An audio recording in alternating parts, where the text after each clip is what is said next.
नमस्कार। मैथमेटिक्स के different parts में हम अब आ रहे हैं ज्योमेट्री पे। ये मैथमेटिक्स के अंदर अलजेब्रा भी होता है, अर्थमेटिक भी होता है और भी इसमें बहुत सारे अलग अलग पार्ट्स होते हैं, ट्रिग्नोमेट्री होता है।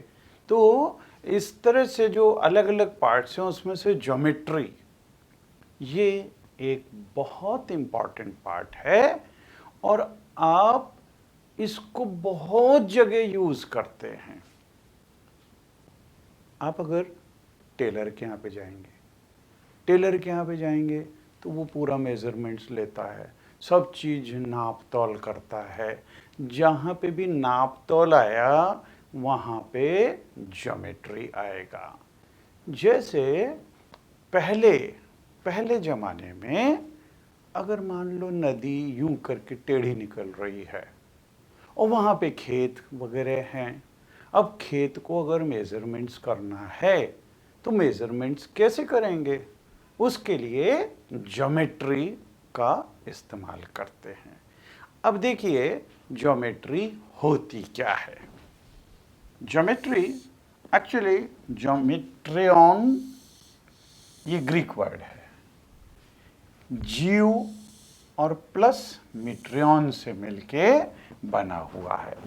जियो मतलब अर्थ और मिट्रियन मतलब मेजरमेंट्स, मतलब अर्थ को मेजर करना, मतलब जमीन को मेजर करना। जैसा कि मैंने अभी आपको बतलाया, आपने वैसे भी इतिहास के अंदर पढ़ा होगा, हिस्ट्री में हड़प्पा, मोहनजोदड़ो वगैरह वहाँ की सभ्यताएं, वहाँ पे भी मकान वगैरह, जहाँ पे भी कुछ भी चीज़ का मेज़रमेंट होगा, अगर मकान बनाना है तो हमारे को चीज़ें मेज़र करना पड़ेगी कि लेंथ कितनी रखनी है प्लॉट की, ब्रेड्थ कितनी रखनी है, फिर मकान बनेगा तो उसकी ऊंचाई कितनी रखनी है ना। तो ये सब चीज़ें जहाँ पे भी मेज़रमेंट्स आता है वहाँ पे ज्योमेट्री होती है। तो ज्योमेट्री की शुरुआत कहाँ से हुई?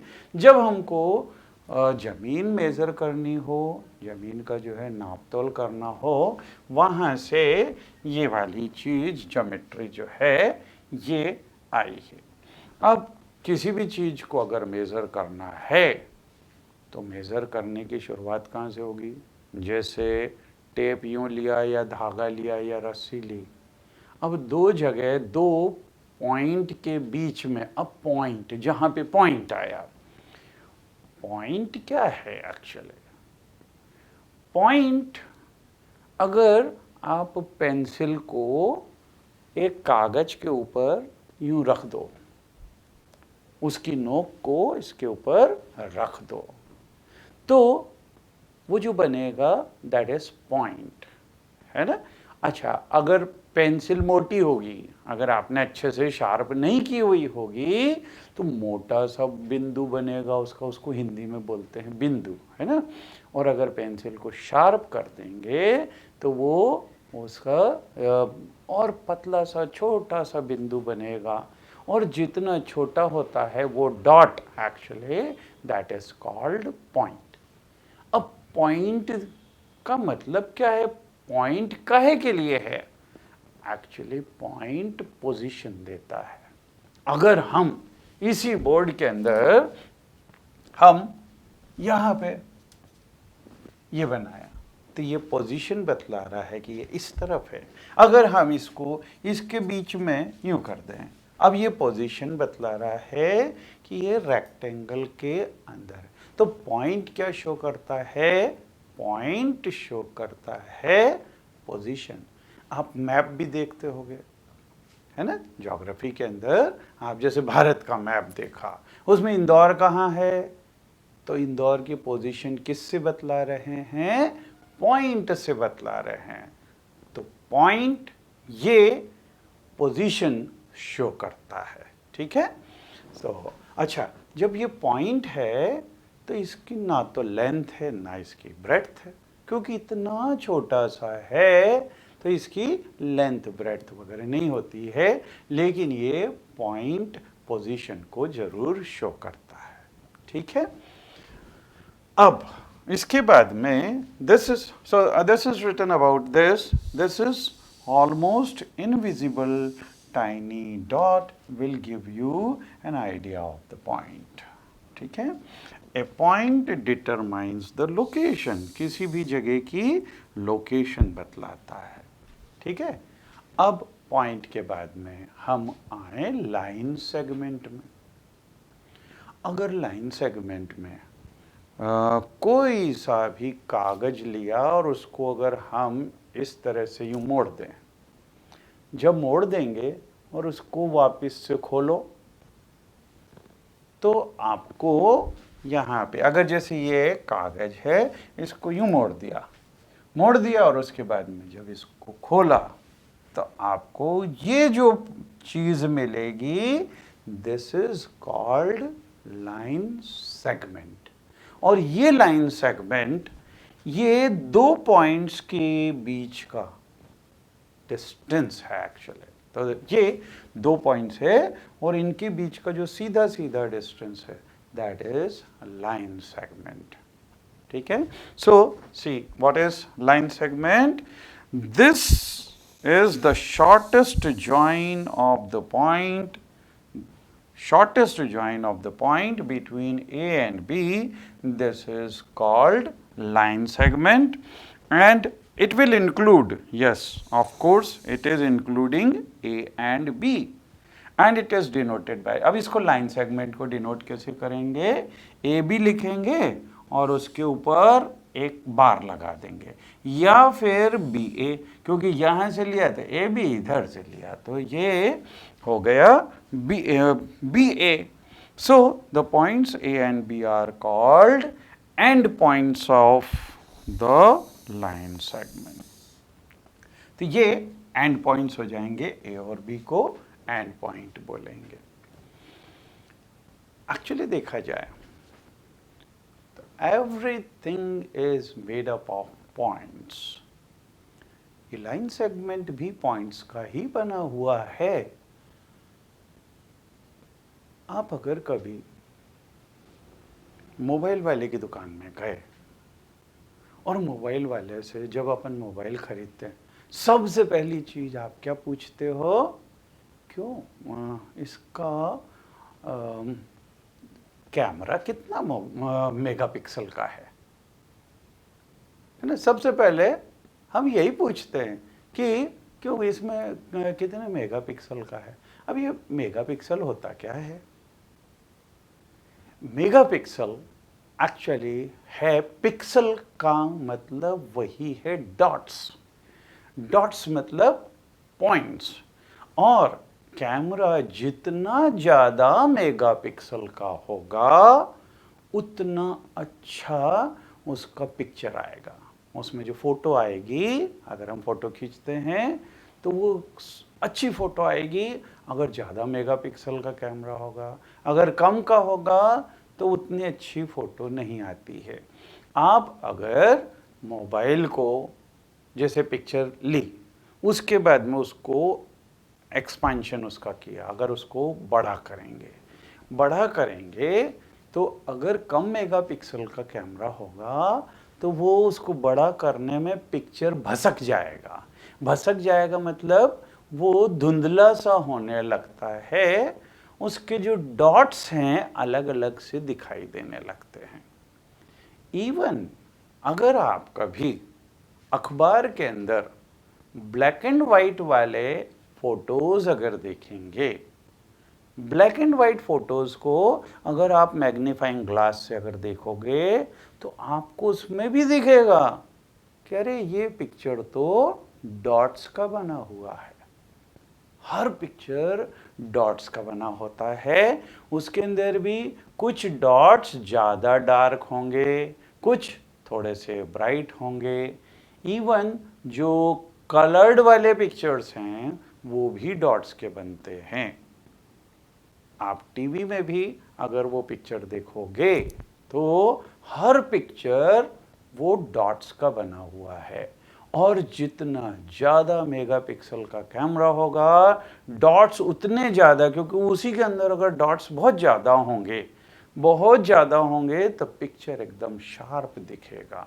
उसको अगर हम एक्सटेंशन भी करेंगे, अगर उसको जूम आउट जूम इन करेंगे तो आप देखोगे कि उसकी क्वालिटी क्या है, क्योंकि अगर ज़्यादा मेगापिक्सल का कैमरा होगा उससे फ़ोटो खींच के बहुत बड़े पोस्टर्स भी बना के जो होर्डिंग्स में लगे रहते हैं, क्योंकि अगर कम मेगापिक्सल का कैमरा होगा और उसको आप यूँ इतना बड़े उसमें एक्सटेंशन करेंगे तो होर्डिंग्स वाले उसमें तो दिखाई नहीं देगा, वो तो कहाँ चले गए डॉट्स।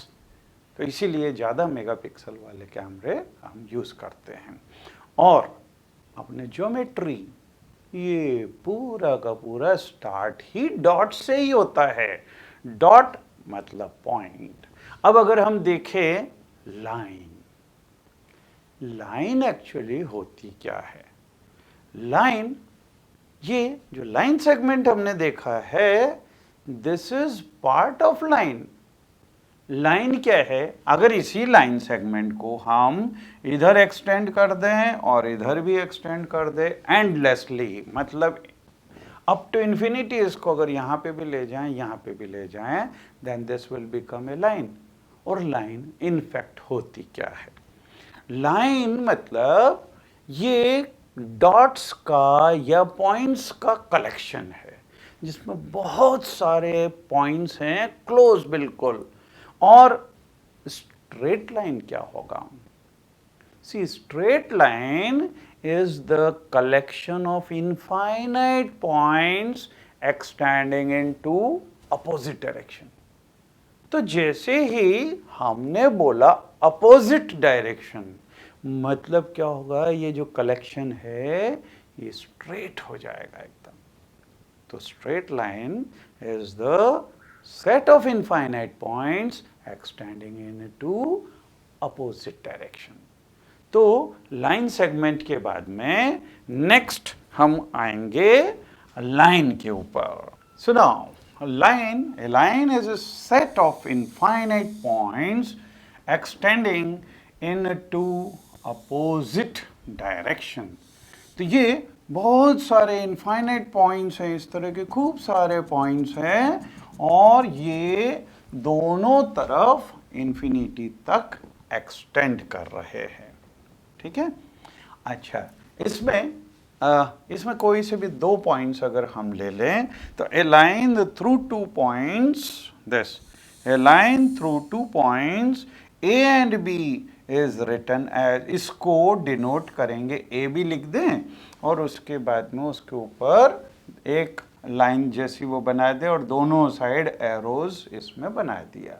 तो ये ए बी लाइन को रिप्रेजेंट करती है। Sometimes a line is denoted by letters L and M also। कि इसमें क्या करते हैं, लाइन को अगर डिनोट करना हो तो उसके कोई से भी दो पॉइंट्स ले लो और फिर उसके ऊपर ये लगा दो, और या फिर अगर हम लिखें कि लाइन L, तो इससे भी हम इसको डिनोट कर सकते हैं। ठीक है? तो ये हो गई लाइन। और लाइन के अंदर अब रे क्या होगी, है ना? एक एक करके जब हम कोई भी सब्जेक्ट पढ़ते हैं तो एक एक स्टेप बाय स्टेप आगे बढ़ते चले जाते हैं। और किसी भी सब्जेक्ट के लिए सबसे पहले हमको कुछ डेफिनेशंस देनी पड़ती है। डेफिनेशंस देने के बाद में उसके बाद में उसमें क्वेश्चंस हम जनरेट करते हैं, है ना? तो लाइन हमने देखा, लाइन मतलब set of infinite points extending into opposite direction. अब इसके अंदर लाइन में देखिए ये दोनों साइड एक्सटेंड हो रही है, इसका मतलब ना तो इसमें इनिशियल पॉइंट है और ना इसमें एंड पॉइंट है। लेकिन अगर हम इसमें एक जगह इनिशियल पॉइंट ले लें तब क्या होगा, ये लाइन का पार्ट बन जाएगा कि एक इनिशियल पॉइंट है, दूसरी साइड भले ही वो इन्फिनिटी तक जा रही है, देन दिस इज कॉल्ड रे। तो लाइन के बाद में अगर हमने एक पॉइंट ले लिया स्टार्टिंग पॉइंट और वो एक्सटेंड हो रही है up to infinity, so that will be called ray. और अगर उसमें स्टार्टिंग पॉइंट के साथ एंड पॉइंट भी हो गया, then we will say this is a line segment. तो लाइन सेगमेंट तो हमने देख ही लिया था शुरू में। रे मतलब उसमें इनिशियल पॉइंट है और उसमें एंड पॉइंट नहीं है, ठीक है। अच्छा, अब मान लो एक की जगह हमारे पास में दो लाइंस दी हुई है, तो अब इसमें से इंटरसेक्टिंग लाइंस क्या होंगी? दो लाइंस इंटरसेक्टिंग तब होंगी जब उनके बीच में एक पॉइंट ऐसा हो जो कॉमन हो। तो if two lines have common point, यहां पे अगर ये दो लाइंस L1 और L2 हैं और इसके अंदर एक पॉइंट ये वाला, ये कॉमन पॉइंट है, then they are called intersecting lines. तो अगर ये दो लाइंस L1 और L2 दी हुई है, both line pass through point P, अगर P से पास हो रही है, then we will say that these are intersecting lines, ठीक है। आप बहुत जगह आप एग्जाम्पल्स इस तरह के देखते होंगे जहाँ पे लाइन या लाइन सेगमेंट्स इंटरसेक्ट करते हैं एक दूसरे को। जैसे अगर आप देखें बुक में लेंथ और ब्रेड्थ ये दो लाइन सेगमेंट है और ये एक दूसरे को इंटरसेक्ट कर रहे हैं कॉमन पॉइंट के अंदर। इस तरह के आपको बहुत सारे एग्जाम्पल्स दिखेंगे। जैसे आप चौराहे पे जाते हैं, अगर चौराहे पे गए तो एक रोड यूं जा रही है, दूसरी रोड यूं जा रही है, तो ये एक दूसरे को इंटरसेक्ट कर रहे हैं, है ना। तो एग्जाम्पल हो जाएगा वो इंटरसेक्टिंग लाइंस का। या फिर आप इंग्लिश में एक लेटर है एक्स, एक्स के अंदर भी दो लाइंस इंटरसेक्ट कर रही है, ठीक है। So these are intersecting lines. Then next is parallel lines. Parallel lines, lines which do not intersect each other are called parallel lines. अब ये इसके भी एग्जाम्पल्स आप जिंदगी में बहुत जगह देखेंगे।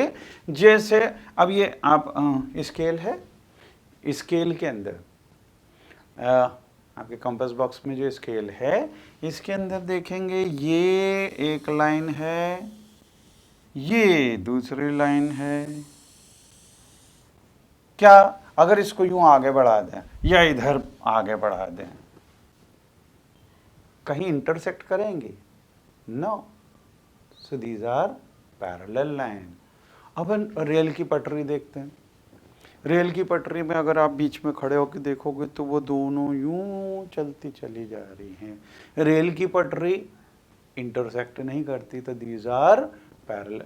ये है कि क्रॉसिंग के अंदर इंटरसेक्ट करे वो बात एक अलग है, नहीं तो रेल की पटरी बिल्कुल एक दूसरे से पैरेलल चलती हैं, है ना। अगर आप टेबल देखें, टेबल के अंदर जैसे चौकोर टेबल है, इसके अंदर यहाँ जो दोनों आमने सामने वाली एजेस हैं ये पैरेलल हैं, इधर वाली दोनों एजेस वो भी पैरेलल हैं, लेकिन ये एज और ये वाली एज इस तरह की जो टेबल में होती है ये दोनों एक दूसरे को इंटरसेक्ट करती हैं।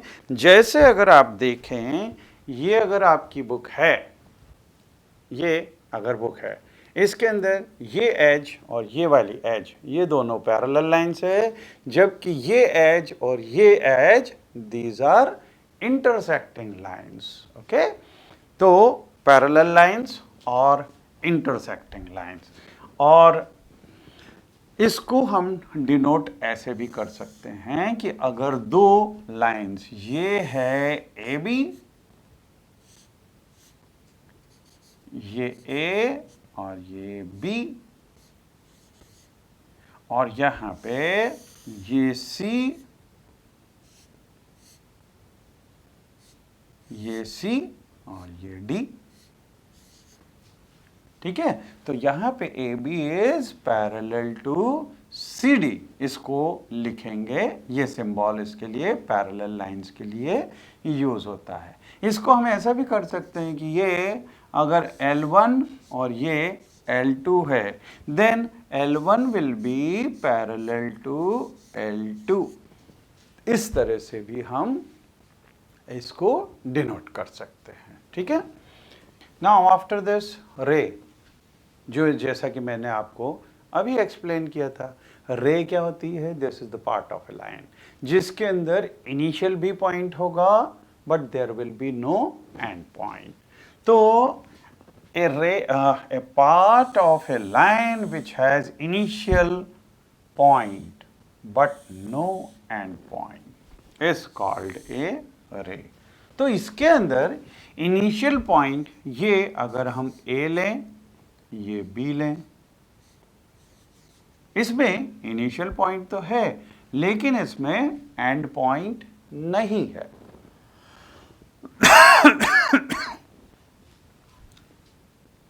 We denote it by AP।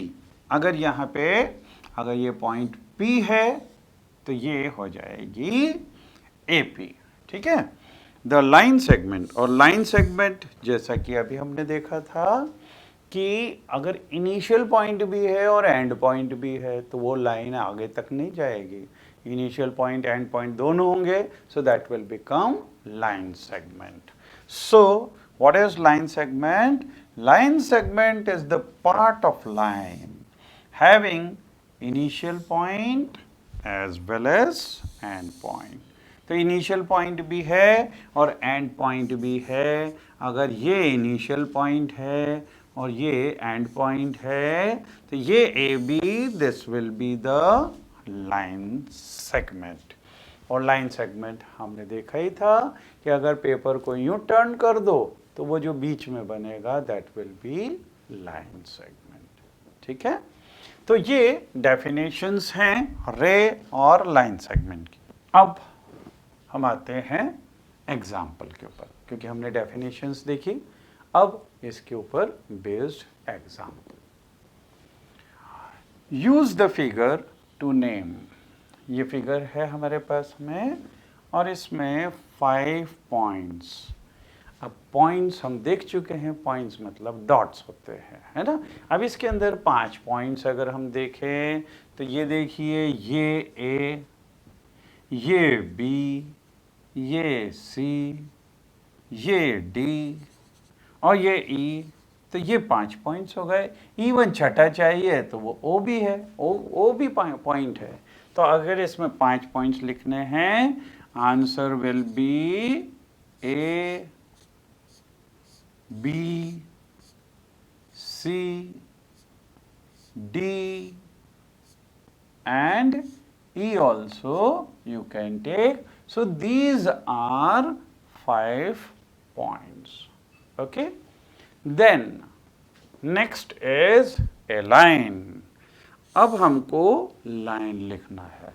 अब लाइन जो है this is extending up to infinity on both the side, मतलब दोनों साइड एरो लगा हुआ होगा उसके अंदर। तो यहाँ पे देखें कि देखिए ये OA, ये लाइन नहीं है क्योंकि इसमें इधर तो एरो लगा है, इधर तो है ही नहीं। OC भी नहीं है, OB भी नहीं है, लेकिन DB अगर हम देखें तो this is extending up to infinity. तो इसको हम लाइन को DB या BD से डिनोट कर सकते हैं। तो लाइन अगर हम देखें तो ये DB, this will be line. और एक्चुअली इसी को दूसरे तरीके से भी हम लिख सकते हैं, EB, ये भी लिख सकते हैं। तो चाहे हम लिखें DB या लिखें EB या लिखें EO या लिखें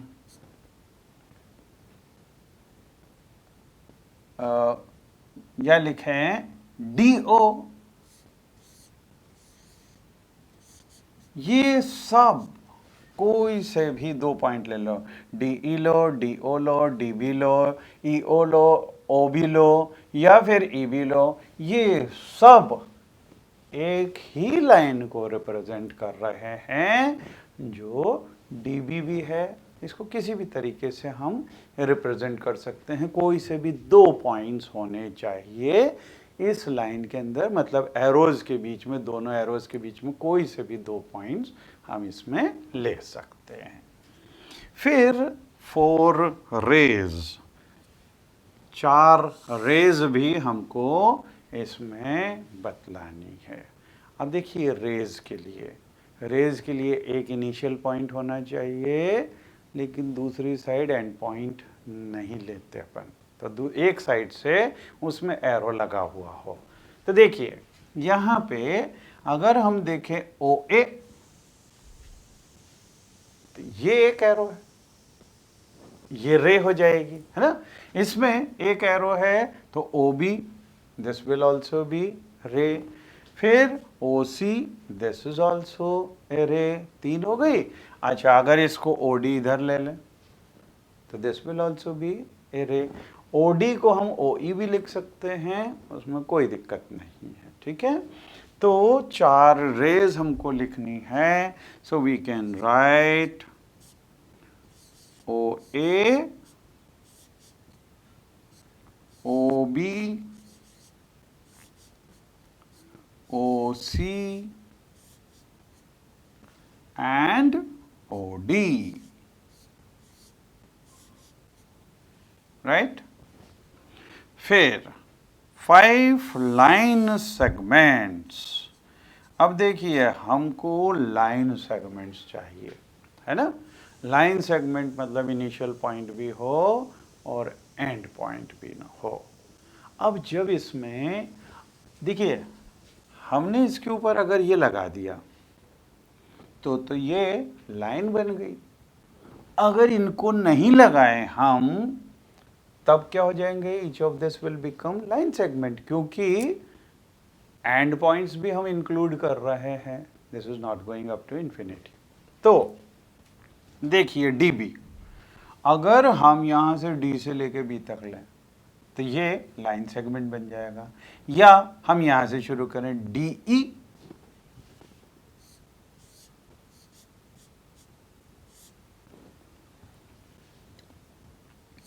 ये एक लाइन सेगमेंट हो गया।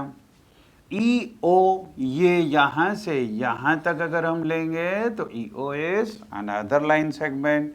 देन OB, ये O से लेके B तक, तो दिस इज थर्ड वन। फिर अगर हम DO लें, D से लेके O तक, so this will be fourth line segment. And D से लेके अगर B तक ले लें तो ये 5वां लाइन सेगमेंट है।